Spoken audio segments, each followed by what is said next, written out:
एक व्यक्ती असते, तिने आपल्या आयुष्यातली कितीतरी वर्ष हालाकीच्या परिस्थितीत काढलेली असतात. जेव्हा तिचं एन्जॉय करण्याचं वय असतं, त्या काळात सुद्धा ती ती व्यक्ती एन्जॉय करू शकत नाही. घरची जबाबदारी असेल, घरची परिस्थिती असेल, त्यामुळे ती एन्जॉय करू शकत नाही.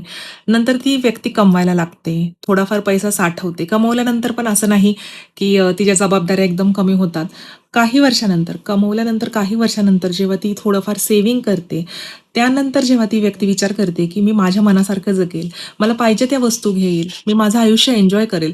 त्यावेळेस हा समाज तिला सांगतो, की "नाही, तू तर सेव्ह केलं पाहिजेस.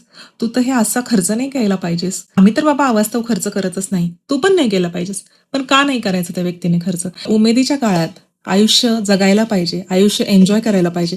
त्या काळात त्या व्यक्तीने जर खडतर परिस्थिती बघितली असेल, अतिशय हालाखीची परिस्थिती बघितलेली असेल आणि आत्ता जर त्या व्यक्तीच्या हातामध्ये थोडाफार पैसा येत असेल आणि जर ती त्या आलेल्या पैशामधून जर आयुष्य एन्जॉय करण्याचा प्रयत्न करत असेल, तर करू द्या ना तिला आयुष्य एन्जॉय.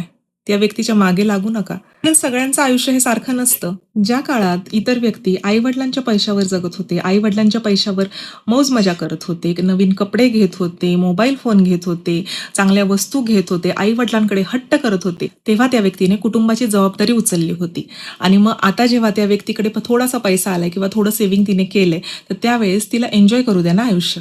त्या व्यक्तीला कुठे फिरायला जायचंय तिकडे जाऊ द्या. त्या व्यक्तीला कुठला मोबाईल घ्यायचा आहे, त्या व्यक्तीला कुठले कपडे घ्यायचेत, शूज ब्रँडेड घालायचेत का नाही, कपडे ब्रँडेड घालायचेत का नाही, हे त्या व्यक्तीला ठरवू द्या. तुम्ही इंटरफिअर नका करू, कारण त्या व्यक्तीचं आयुष्य तुम्ही बघितलेलं नाहीये जवळून.